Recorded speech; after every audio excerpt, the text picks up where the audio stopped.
As a tradesman, I found it quite hard to find information that was relevant to the trades that I could apply into business. When I went through TAFE, which is the Australian equivalent of college in the United States, the information we got there was not only dated, but it was completely not applicable to a modern business. If you can relate to that in any way whatsoever, then you're going to love the Site Shed. Giving tradies and contractors around the globe the tools to run a modern business. You're listening to Toolbox Talks from the Site Shed. Now here's your host, Matt Jones.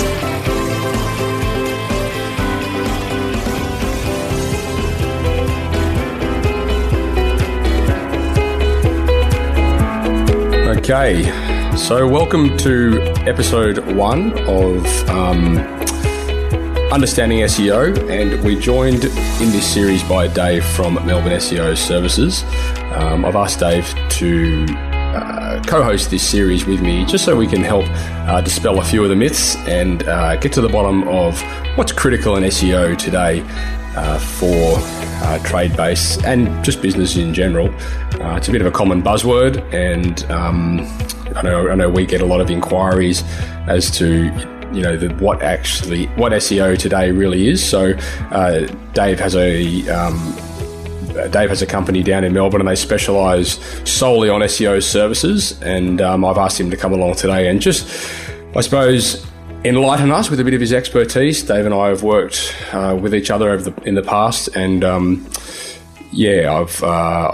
know they have a lot to offer in that space. So thanks for joining us today, Dave. Yeah, pleasure. Excited to be here and work through this series. Yeah, cool. So I suppose, firstly, I might just ask you to give us a little bit about a bit of background on Melbourne SEO Services. Yeah, so Melbourne SEO Services helps small and medium-sized businesses get found online. Initially, it started off with a real heavy focus on SEO and what people think traditional SEO is, selecting keywords and building backlinks, those sorts of things. And as the search engines have started to evolve and be much more encompassing, we're just finding what SEO actually is includes a lot of different disciplines. So we help businesses really with just their website presence, and we help making sure that they've got a great website that Google loves. We make sure that they've got good content that engages a community, and we help share that content around the web as well. So it's kind of a bit more well-rounded with the web presence than it used to be just traditional SEO. Yeah, cool. So for the listeners, this series we're going to discuss what I like to call the ecosystem of SEO, and that encompasses website, content sharing, content creation, and content sharing / syndication. I suppose we share a very similar mantra in that regard, Dave, in the space of, your website should never really be treated as just a website. Like it's an ever-growing organism that, can really serve as a marketing foundation for your business. And I like that about your material. You sort of preach from the same gospel. So over the years, I know SEO, it's forever changing, but especially in the last 5 years, it's changed a lot. What today do you consider, or what is SEO in 2015? SEO for us, in the way that we look at it, it's really about making sure that your website provides a great user experience and follows Google's best practices and guidelines. So, and that can include a variety of different things, but it's search engine optimization. The word, when you break it down, it's search engine optimization. You're optimizing the result of your website appearing in search engines. Now, one of the more commonly known one that everybody talks about is obviously Google, but there are also a lot of other search engines out there on the web as well. Like you would class YouTube as a search engine. It's a search engine for videos, and there are search engines built into different social media platforms as well. So it's about making sure that your website has the best chance of success of being found on those different platforms. And there are best practices for all of the different platforms, and we just want to make sure that as we're creating great content and sharing it, that we're optimizing it for the platform that we're sharing it on. Okay, and we're going to dive into this a little bit deeper when we get to the sharing episode. However, just to give listeners a bit of a heads up, we are going to talk about where to create content and where it's applicable to actually syndicate that content. Because, you do see quite often people creating content in the wrong spaces. I see this a lot with in the trades anyway. People relying entirely on, creating content on places like Facebook, when realistically it might be smarter to do that on your website and then syndicate that out to Facebook. Yeah, I agree. It all comes down to thinking about where your target market is, and it's about putting great quality content in front of that target market. But when you're sharing it off your website, the purpose of that is to get them back to your website. So you always start with your website. If you're going to create any great content, it should always live, and your main strategy starts with your website before you ever consider building up a platform or a presence on these other platforms. Yeah, exactly right. So after this series is completed, what are some things that you would like listeners to be able to take away and, well, hopefully implement? Yeah, well, I want people to understand that SEO is a process, and there are step 1, step 2, step 3 that you go through to make sure that your website has a really good chance of getting found. I want them to understand that it's not a magic solution. It's not a button that you can press and magically overnight you're going to be ranking for all of these different keywords. If you follow the process, though, and you do go through the getting your website right, creating great content, and then sharing it, when they work together, that's when you get the rewards. And the rewards are there. It just takes a bit of work to get there. And I think from a web presence point of view, the reason it's worth doing, obviously we want to get great traffic and rankings and rewarded by Google.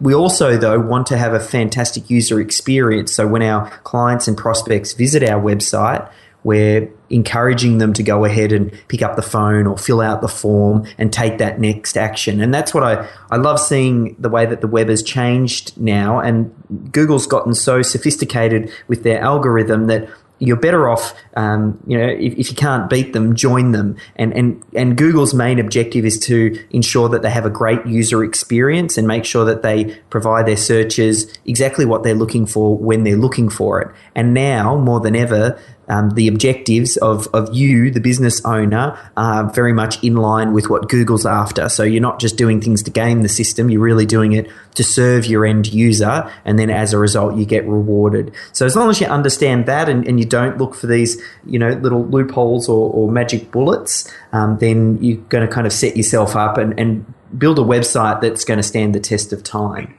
Yeah, okay. All right, so let's just dive into the first part, which is the first part of understanding SEO, the website. What is a modern website today? Yeah. And why, I suppose, have we chosen this as one, the first part of this series? Yeah.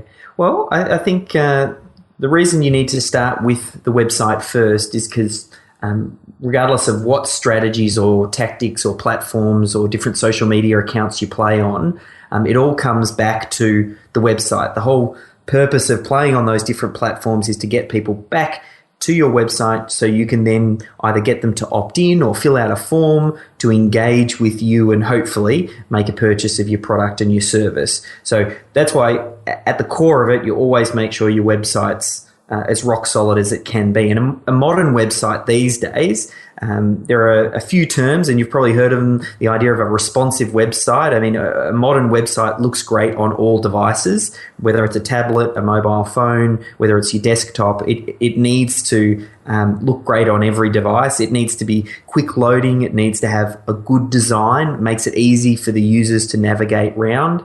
And it needs to follow Google's best practices, and they're updating their best practices as well over time. So you really need someone to keep an eye on what those best practices are. And if you haven't had your website updated in the past 2 or 3 years, it's time to talk to your web designer and say, okay, we need to freshen up, we need to tune it up and make sure it's following what Google's looking for.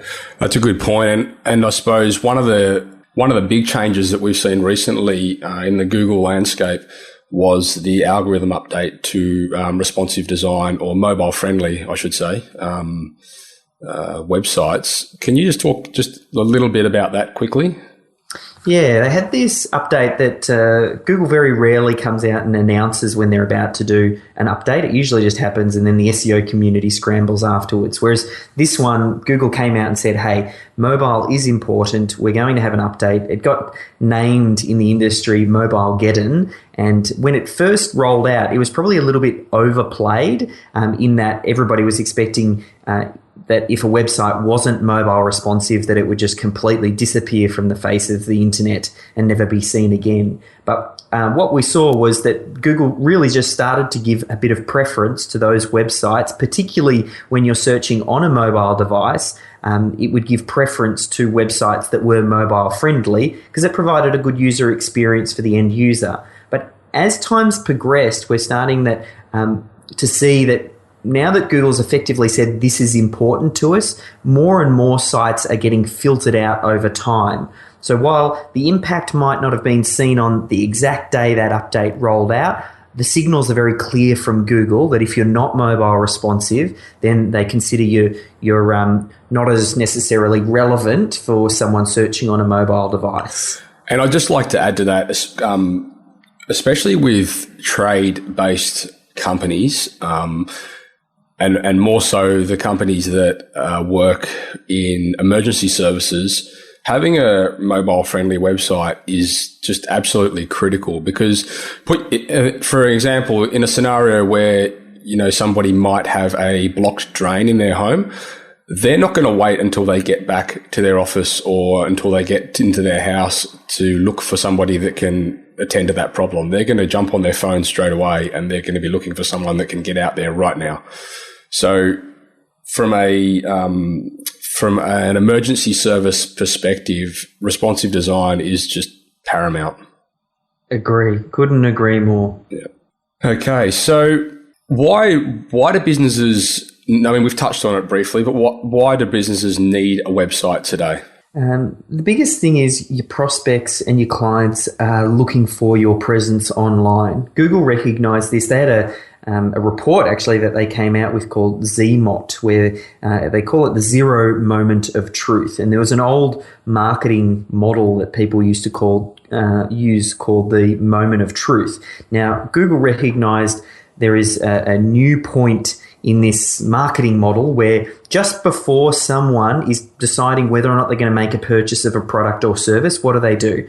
They go to Google and they do some searches around that particular company or product. They look for reviews. They look at the website itself, and they're looking for your presence online. And Google recognized that moment as what they call the zero moment of truth. It's the point that is just prior to you actually making a purchasing decision.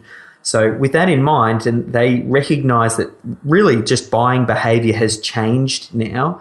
You need to make sure that your website's there. And if it's not, and someone's looking online, they're either going to find you or they're going to find your competition because they are going to the web, and you need to have a website that really builds up your brand and has enough proof on that website and does a really good job of selling your products and your services that people go, yes, this is a company that I want to do business with. Yeah, very interesting. It's almost like I'm listening to one of my workshops in repeat here, because one of the big things that we preach to our customers is the fact that in 2015, 80% of your clients, if they see you drive past with your logo on your door or your phone number on your door, they're 80% more likely to Google you before they call the number that's right in front of their face. Exactly. I mean, it's when you're sitting in traffic and you're looking at that trade on the back of a car, you might make note of it and then you'll go have a look at the website a little bit later. Yeah. Like it's just the way that people buy now. Yeah, true. I mean, I do it all the time and I'm not alone. So, okay, I mean, I suppose there's dozens and dozens of reasons why you should have a website, but primarily it's a branding tool. It's social proof. It's a way that, your customers it's a place where your customers can go and get information about your business. And as well, I know in a lot of cases for, our clients, our trade-based clients, one of the main benefits of a website as well, it's a showroom. So, yep. it's where they can go and customers can see projects that they've done, or they can, see clients that they've worked for that may be in similar situations and relate to them. So in a real low risk fashion as well. Like if I pick up the phone and call a company, I feel like I'm about to start chatting with a salesman. And maybe I'm not quite ready to make that purchase just yet. And I just want to have a look, I want to look around the showroom and decide if it's going to be right for me before I chat with someone. So it's a chance to pre-sell your prospects and answer as many questions as you can. So by the time they pick up the phone, they're not calling up to ask you how much the service is or have you sell them on why they should do business with you. They're really picking up the phone to say, look, I've already done my research. I want to work with you. Let's book you in. Yeah, cool. So we've touched on, I suppose, some of the essentials for a modern website. Firstly, is mobile friendliness and, well, more to the point, I suppose, responsive design. I mean, we don't really encourage mobile websites these days. We just do everything on responsive design. I know I read an article a little while back from Matt Cutts, the engineer from Google, and he was saying, responsive design are more favorable because it's one website. It's not effectively two websites. Do you have any thoughts on that? Yeah. I mean, you need to be just doing it on the one, because a tradie or any business owner, they don't have time or, it costs extra money and expense to try and manage two websites. So if you have one website that responds good on all devices, you make a change on one and then it updates on everything.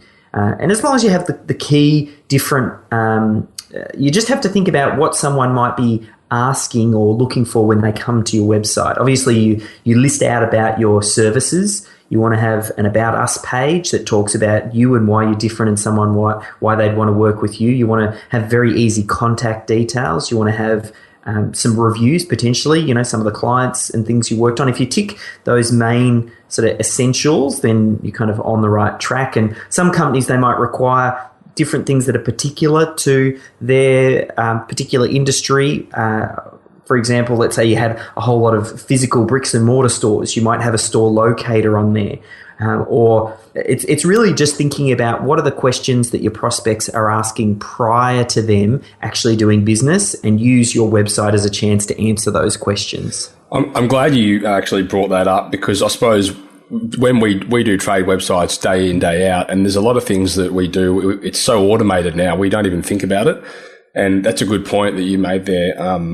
Like from the list for you listeners out there anyway, having things like making it super easy for your customers to find you is very important, and we sort of have that automated into the way we build these websites. But for those guys that aren't clients of ours, or yours for that matter, Dave, it is important that you do capitalize on focusing your website around your customers' needs, not necessarily, or pretty much in any case, what you think they need, but what they actually need.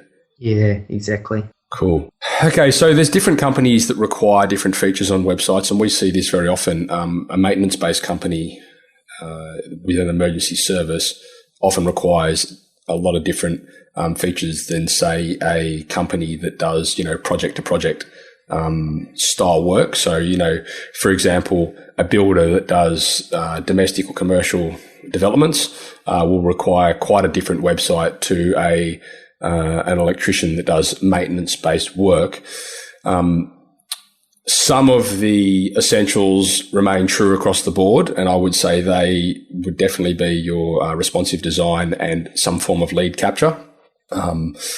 However, I suppose what I wanted to ask you, Dave, was from a content point of view, how they might differ from company to company based on the type of work they do. Yeah, I think every business is unique, so you need a different strategy. So you need someone who understands the digital landscape and then can tailor based on all of the different methods and tools out there to get that best result. So, for example, the emergency locksmith who comes out and helps someone get back into their house because they locked their keys out or out of their place of business. That person needs to have extremely easy contact details. It needs to look great on the mobile. There needs to be a click to call button, so you click a button and then you can call them. Whereas someone, let's say that you were building a big property development, the the cycle or the amount of research that might go into prior to making a decision whether or not you want to work with a company. There's going to be a lot more research there. Whereas, the locksmith, I've got a problem, come and unlock the door right now. The property person, okay, well, I want to understand more about you. So for the latter, you might include something like an autoresponder sequence where someone might opt in for a piece of content and over a longer period of time might get educated about what it is that provider could offer.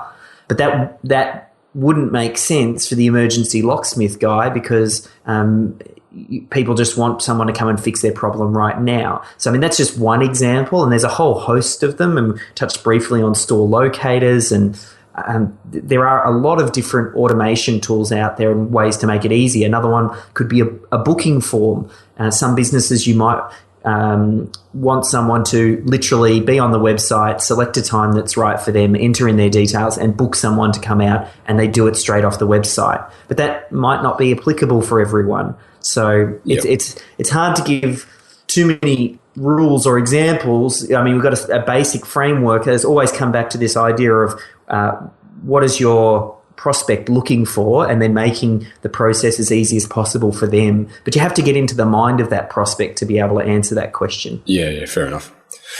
And so if I have my website built with SEO best practices employed, what can I expect to see as a result of that? Yeah, I think just having the website following the best practices on its own, you'll get a few benefits. Following best practice, it's about having a good user experience. So you can expect to see, if you're already getting traffic through to a website, you could expect to see that traffic convert a little bit more highly. If you're in a very low competition space and you're going after some longer tail geographic terms, I got a little bit technical there, but let's just say you added in a location-based keyword in with whatever the service is that you provide. If it's low competition, you might pick up a few wins there, but really where the magic comes alive with getting your website right is, again, when it connects with these other two areas. Like, first you get your website right, then you get your content right, and then you start sharing it. And once all of them work together, that's when you'll start to see more traffic, better visibility online, and ultimately more people picking up the phone and calling you. Yeah, okay. All right, well, let's so do you think we've missed anything here from the website point of view, Dave? No, I don't think so. Just that takeaway, and I mentioned it right at the start, just thinking in terms of how important your website is. Just remember and recognize how important it is for your prospects, and making sure that if you haven't updated your website in the last 2 or 3 years, a lot has changed. You need to make sure that the website's been updated, and I'd recommend that you give the website regular attention, like get it regularly tuned up, just like you would a car. You're not going to let a car run for years without getting a service. It's the same for a website as well. You have to get it serviced and make sure that it's running smoothly. Yeah. I suppose that pretty much sums it up. I'd like to maybe add to that the fact that the SEO on the website is not a destination, it's a process. So building, as you mentioned, building that foundational product from the beginning so that it's sustainable and scalable is really paramount, and it really feeds into the next 2 episodes that we're going to talk about. That being, of course, content creation and then content sharing and syndication. So having that platform built initially is 100% the first step, and it really does pay to invest in getting that done correctly from the onset. Perfect. Love it. Okay, cool. Well, let's wrap up this episode. That was great. We certainly got to the bottom of everything that I wanted to discuss there. Coming up in the next episode, Dave and I are going to talk about the king of the internet, which is content creation. So stay tuned, listeners, and we will be back with the next episode shortly. You've been listening to Toolbox Talks by The Site Shed. For more great content just like this, head across to thesiteshed.com and join the amazing community of savvy trade-based business owners.